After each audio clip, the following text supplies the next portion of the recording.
Hello! À première vue, la vie de Cullen n'est pas très différente de celle des autres adolescents.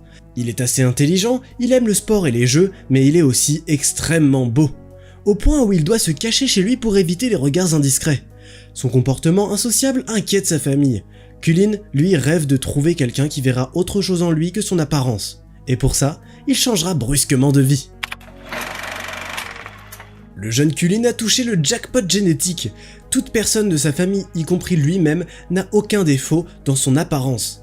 Son père était un homme à femme assoiffé qui a conquis le cœur de 1200 filles. La plus belle d'entre elles est devenue la mère de Cullen. Son frère aîné, Mas Okis, est tout aussi beau, et il a même écrit son propre guide pour conquérir les filles. Mais Cullen n'est pas aussi à l'aise avec le sexe opposé que son frère.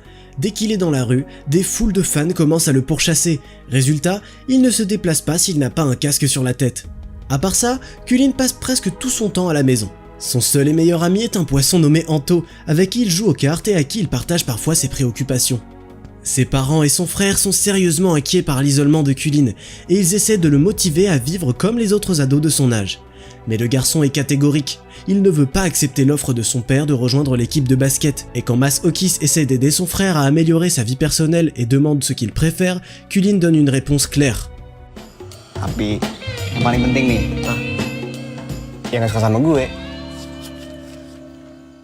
Mais sa famille ne se laissera pas faire. Il se retrouve dans une pièce spéciale qui a même un tableau de détective avec des fils rouges pour analyser le comportement de Cullen et regarder l'adolescent grâce à une caméra cachée. C'est ici que le trio trouve, selon eux bien sûr, une idée brillante et ils décident de la mettre en place tout de suite.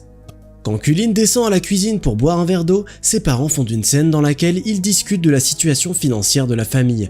La femme essaie de dissuader son mari de travailler sur un projet difficile à cause de son âge, mais c'est là qu'il explique que c'est le seul moyen pour payer la scolarité à domicile de Cullen le semestre prochain. Walaupun ya Pak, mulai besok kita cuma bisa makan telur oren aja pun Mama gak apa-apa. Yang penting Papa gak ada masalah pekerjaan itu. Le père commence à pleurer et à demander pardon à sa femme parce qu'il n'est pas à la hauteur comme chef de famille. Mais la mère de Cullen le réconforte et dit qu'ensemble, ils trouveront certainement quelque chose. Leur plan astucieux marche bien. Cullen pleure toute la nuit. Quand il arrive dans la cuisine le matin, il voit son père assis avec un journal en train de chercher un emploi, pendant que sa mère a mis un petit déjeuner minuscule à table. Pak, sarapannya cuma telur oren doang, gak apa-apa ya? Gak apa-apa mah. Leur fils leur demande pardon d'être un fardeau. Il dit qu'il veut s'améliorer et qu'il ira dans une école normale au prochain semestre. Mas Okis, qui arrive pile à ce moment-là, lui promet de devenir son mentor d'amour. Mais c'est là que Cullen exprime ses conditions. Cullen cuma mau masuk sekolah khusus cowok. Bego sih. Ignorant les convictions de son frère aîné, Cullen va à une école où il n'y a que des garçons, tout en gardant son casque. Évidemment, le look extraordinaire de Cullen ne passe pas inaperçu, mais il s'en fiche du fait que ses camarades de classe se moquent de lui. Mais c'est là que la prof entre dans la salle de cours et lui oblige à retirer le casque et de montrer son visage.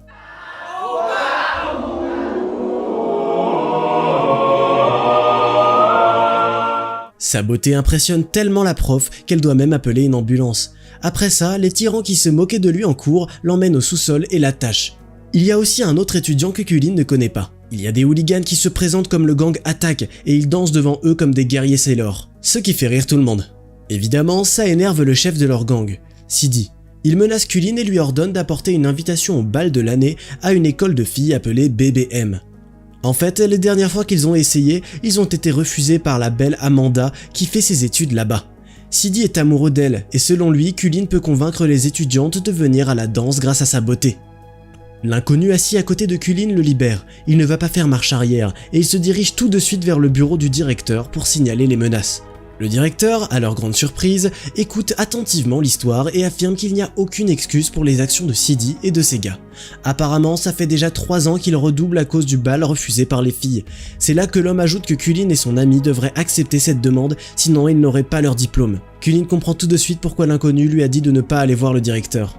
Ils n'ont pas le choix maintenant, les gars finissent par apprendre à se connaître. Kibo, la nouvelle connaissance de Cullen, explique que son frère aîné a étudié ici. Il a toujours battu Sidi en mini-football, mais il est déjà diplômé, donc Sidi terrorise le petit frère pour se venger. C'est sur cette note que les gars échangent leur numéro, et le lendemain, ils partent faire leur petite course. Mais les étudiantes se montrent extrêmement agressives quand ils arrivent, et Cullen doit enlever son casque.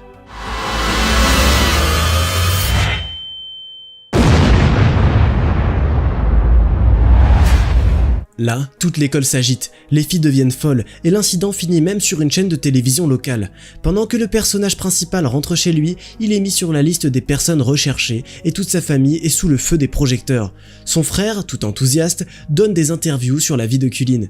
Ses parents vendent même des billets pour faire visiter la maison et Amanda voit son visage aux infos. D'une manière ou d'une autre, Cullen parvient à échapper à la foule de fans et à se cacher sur le toit du bâtiment. Il reçoit un appel vidéo de ses parents et de son frère. Ils lui demandent tous de rentrer à la maison, mais Cullen répond qu'il le fera seulement quand sa famille arrêtera de l'utiliser pour leur profit. C'est là que les filles apparaissent et Cullen apprend accidentellement la mauvaise nouvelle.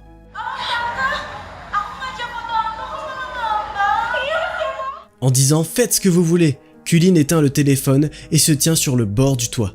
Quelques secondes plus tard, il entend la voix d'une fille derrière lui qui le traite de lâche. Cullen lâche son casque sur l'asphalte et se retourne, surpris.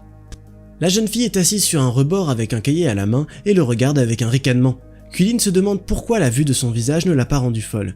La nouvelle fille lui dit qu'il est fou, le traite de narcissique et se dépêche de partir. Cullen crie son nom, mais la fille l'ignore. Il se rend compte qu'il est peut-être tombé amoureux.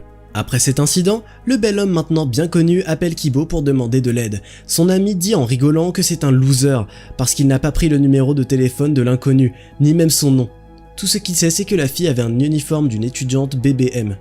Kibo promet d'aider son ami à retrouver l'élu et en même temps à accomplir la demande du directeur et de Sidi.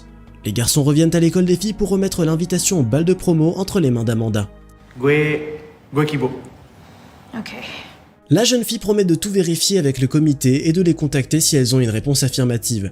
Sur le chemin du retour, ils traversent le mur des filles qui les ont attaquées et Cullen revoit la même fille mais il n'arrive pas à l'atteindre.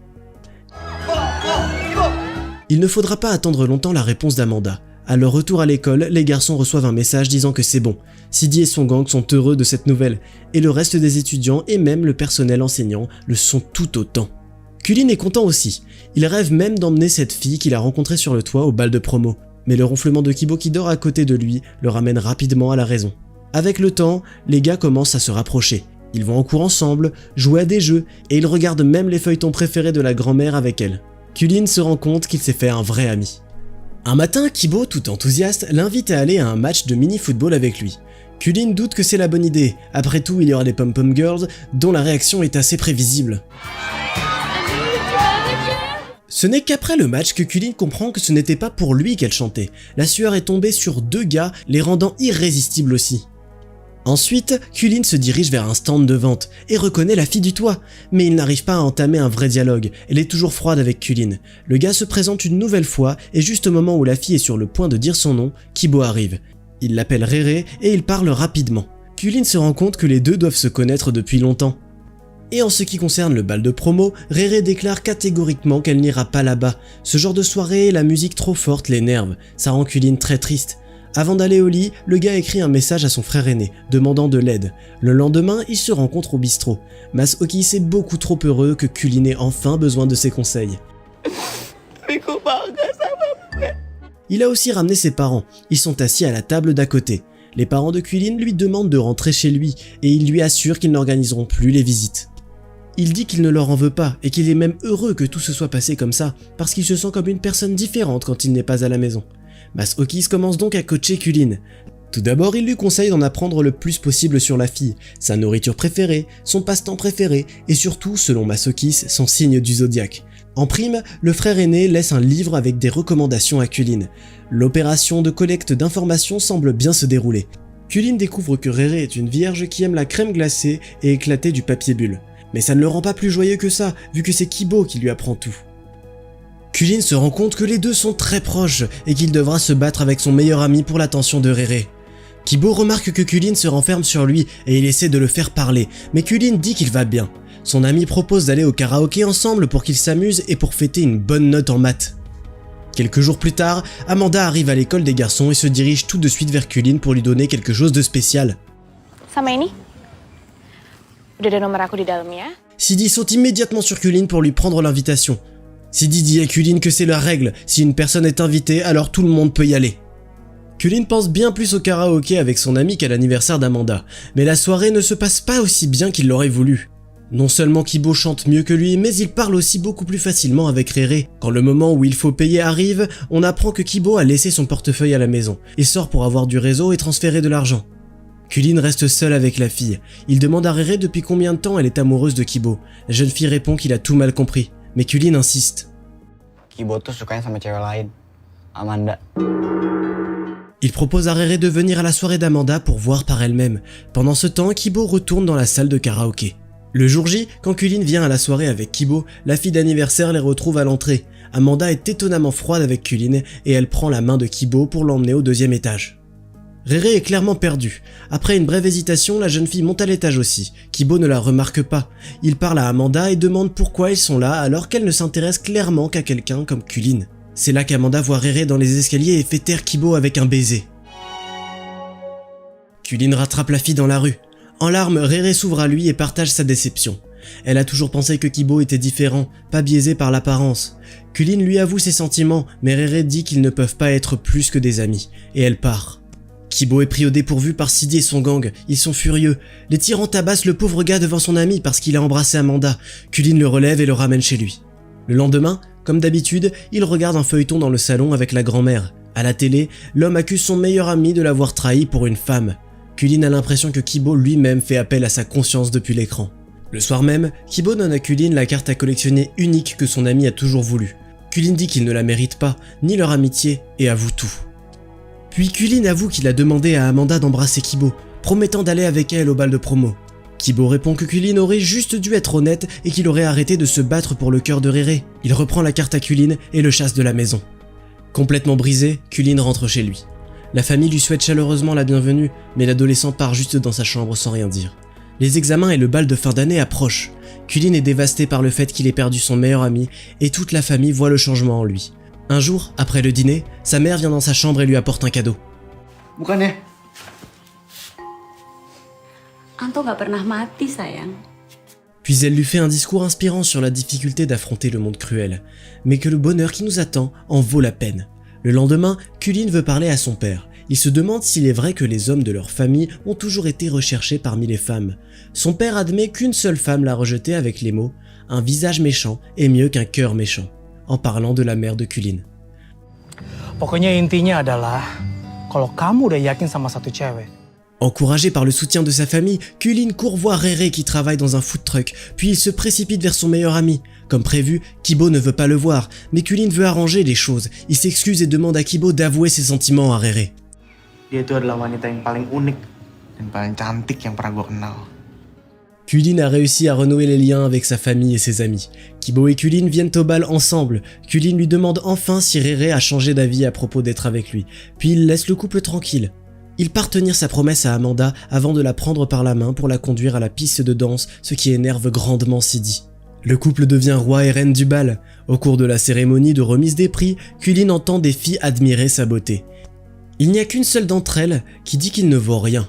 Puis cette fille part. Kulin la regarde partir, son cœur bat fort dans sa poitrine. Tu penses que la beauté extraordinaire est un cadeau ou une malédiction? C'est compliqué, non? Dis-moi dans les commentaires si t'as soutenu Kibo ou Kulin dans la lutte pour le cœur de Rere. D'ailleurs, n'oublie pas de t'abonner, comme ça tu pourras découvrir d'autres histoires passionnantes.